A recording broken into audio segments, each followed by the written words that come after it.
विज्ञान के इतिहास में शायद ही किसी वैज्ञानिक पर इतना अध्ययन हुआ होगा जितना अल्बर्ट आइंस्टाइन पर हुआ है। अल्बर्ट आइंस्टाइन एक महान फिजिसिस्ट और मैथमेटिशियन थे जिन्होंने दुनिया को फोटो इलेक्ट्रिक इफेक्ट और थ्योरी ऑफ रिलेटिविटी देकर विज्ञान की दुनिया में तहलका मचा दिया था। अल्बर्ट आइंस्टाइन ने अपने जीवन में बहुत से आविष्कार किए और उन्हें नोबेल पुरस्कार से भी नवाजा गया।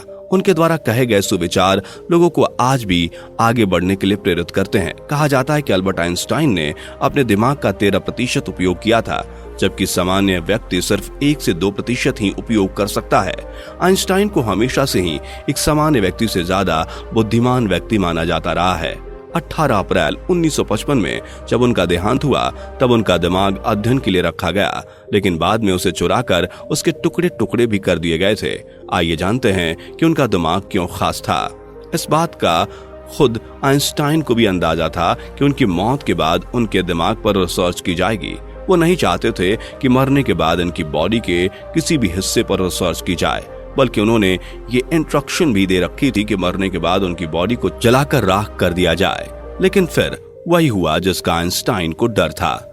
जब अमेरिका के न्यू जर्सी के प्रिस्टन में उनका देहांत हुआ था, तब थॉमस हार्वी नाम के पैथोलॉजिस्ट ने पोस्टमार्टम के दौरान उनका दिमाग निकाल लिया था। हार्वी ने बिना इजाजत के ही आइंस्टाइन का दिमाग उनके शरीर से निकाला था। इस लिहाज से तकनीकी तौर से हार्वी ने आइंस्टाइन का दिमाग चुरा लिया था। इतना ही नहीं, हार्वी ने उनके दिमाग का अध्ययन भी किया, यह जानने का प्रयास किया कि उनका ब्रेन सामान्य ब्रेन से कितना अलग था।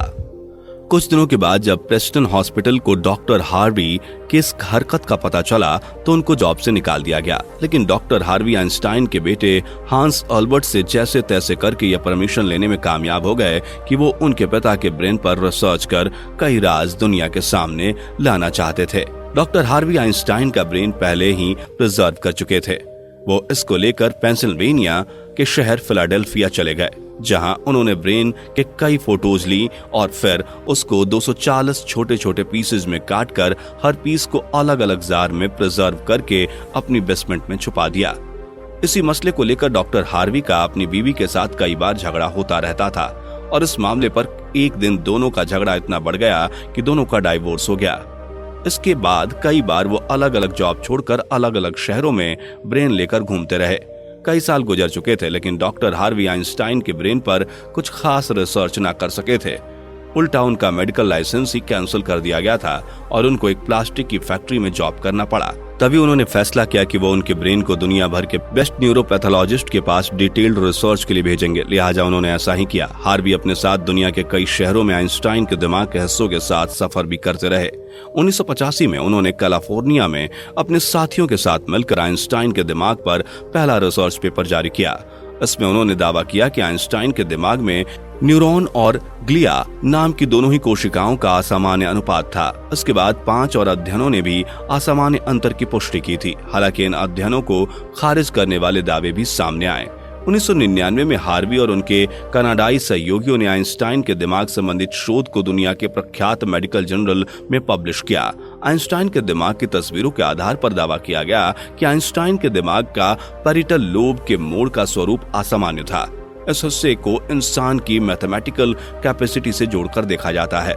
जब उनके दिमाग का वजन किया गया तो उनका वजन 1230 ग्राम निकला, जो कि सामान्य इंसान के दिमाग से काफी हल्का था। एक साधारण इंसान के दिमाग का वजन 1400 ग्राम होता है। लेकिन सबसे बड़ा सवाल अभी भी वही था कि क्या आइंस्टाइन ऐसे स्पेशल ब्रेन के साथ पैदा हुए थे या इनके पैदा होने के बाद इसमें चेंजेस आए थे। जांच के बाद मालूम पड़ा कि अल्बर्ट आइंस्टाइन जब पैदा हुए थे तो वह पूरे 5 सालों तक बोल नहीं सकते थे, जबकि दूसरे बच्चे 2 या 3 साल की उम्र में ही बोलना शुरू कर देते हैं। जब उन्होंने बोलना शुरू किया तब भी वो ज्यादा बोलना पसंद नहीं करते थे, बल्कि हमेशा अपनी सोच में ही गुम रहते थे।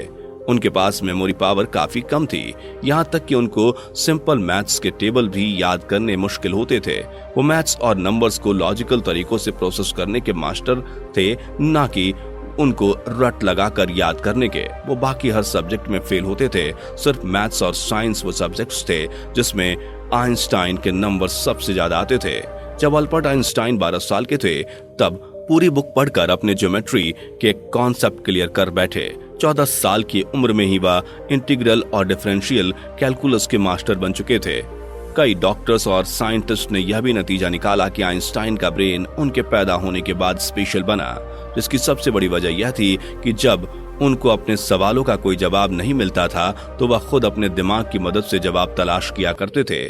छोटी उम्र में ही ऐसा करने से उनका ब्रेन उसी हिसाब से डेवलप होता गया। साल 2010 में हार्विक उत्तराधिकारी ने आइंस्टाइन के दिमाग के हिस्से और उनकी तस्वीरें सभी कुछ national museum of health and medicine को सौंप दिया। इसमें से किसी को भी सार्वजनिक नहीं किया गया। हालांकि हाल ही में आइंस्टाइन के दिमाग के 46 हिस्से फिलाडेल्फिया के म्यूटियर म्यूजियम ने हासिल किए हैं। इन हिस्सों को म्यूजियम की स्थायी गैलरी में प्रदर्शन के लिए रखा गया है, जिन्हें माइक्रोस्कोप के जरिए देखा जा सकता है। आइंस्टाइन के कई सिद्धांतों ने जहां फिजिक्स को नई दिशा और नई सोच देने का काम किया, वहीं आइंस्टाइन की दी गई कई धारणाओं को काफी समय बाद ही प्रमाणित किया गया। इनमें सबसे प्रमुख ब्लैक होल और गुरुत्वाकर्षण तरंगों की अवधारणा है। इसके अलावा आइंस्टाइन ने क्वांटम मैकेनिक्स और एकीकृत क्षेत्र सिद्धांत जैसी अवधारणाओं में भी योगदान दिया। आइंस्टाइन हमेशा कहते थे कि मेरे अंदर कोई ऐसी खास चीज तो नहीं है, लेकिन मैं ऐसा इंसान हूं जिसके अंदर जानने की इच्छा बहुत है। वैसे उनके दिमाग की रिसर्च साइंटिस्ट के कितने काम आएगी ये तो वही बताएंगे, पर आप हमें कमेंट करके बताइए कि रिसर्च करने के लिए दिमाग चुराना कितना सही था।